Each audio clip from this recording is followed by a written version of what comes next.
Billy Strachan was a socialist, anti-racist campaigner for colonial independence and founder of one of the first newspapers for the Caribbean community in the UK. This is his story illustrated with his papers and pamphlet collection, which we hold at Senate House Library. He was born in Kingston, Jamaica in 1921. In 1940, at the age of 18, he decided to join the British war effort during World War II. He sold his bicycle and saxophone to get passage to Britain with a Jamaica Fruit Company ship and joined the Royal Air Force. He first became a wireless operator, then an air gunner, and finally climbed up the ranks to become a flight lieutenant. During his RAF service, a fellow volunteer, Peter Bino, introduced him to Eric Williams' now classic work, Capitalism and Slavery.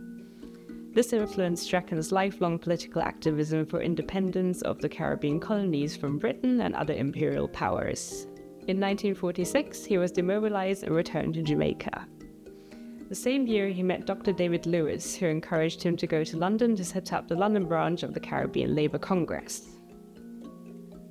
The Caribbean Labour Congress was founded at the end of World War II by trade unionists, left-wing nationalists, communists and socialists in the British colonial territories and was dedicated to gaining independence from imperial rule, workers' rights and self-organisation, universal suffrage and implementing socialist policies and principles. Strachan agreed to set up a new branch of the CLC and with this new mission returned to London in 1947, just months before the Empire Windrush arrived. He held the position of Secretary of the London branch of the CLC from 1948 until 1956. Throughout his time in Britain, he amassed a vast collection of pamphlets such as these to inform himself and his activities.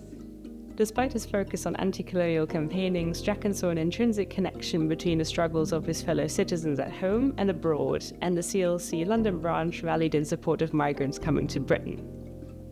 A month after the Empire Windrush's arrival in June 1948, he helped organise a meeting for passengers at Holborn Town Hall to offer help and advice to newly arrived migrants. Over the 1940s and the 1950s, Strachan became involved in many movements that supported Black British people, among them the League of Colonial Peoples, the Movement for Colonial Freedom, and the Communist Party of Great Britain.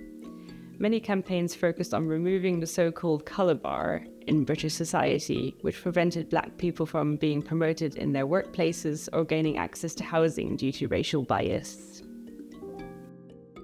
Strachan's crucial role in the fight for the rights of the Black British community is evident from the vast numbers of leaflets and correspondence that have entered his archive.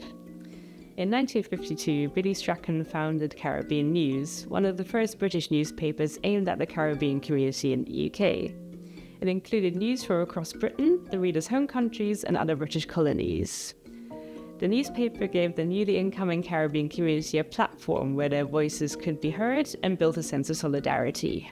Beyond his activism in Britain, Billy Strachan's papers show him as part of a nexus of interactions between anti-colonial, socialist and communist movements in Britain, the Caribbean and the wider Atlantic. The correspondence in his archive running between the Caribbean and London contains, among many others, letters from Cheddi and Janet Jagan of British Guyana, now Guyana, both major figures in the People's Progressive Party. When British troops were sent to British Guyana in 1953 to overthrow the democratically elected PPP government, the London branch of the CLC held public meetings and rallies in support.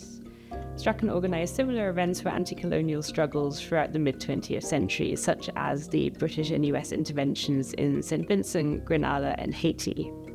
Billy Strachan's papers and pamphlets are a significant and fascinating source documenting the Black British community and its global activism during the mid-20th century.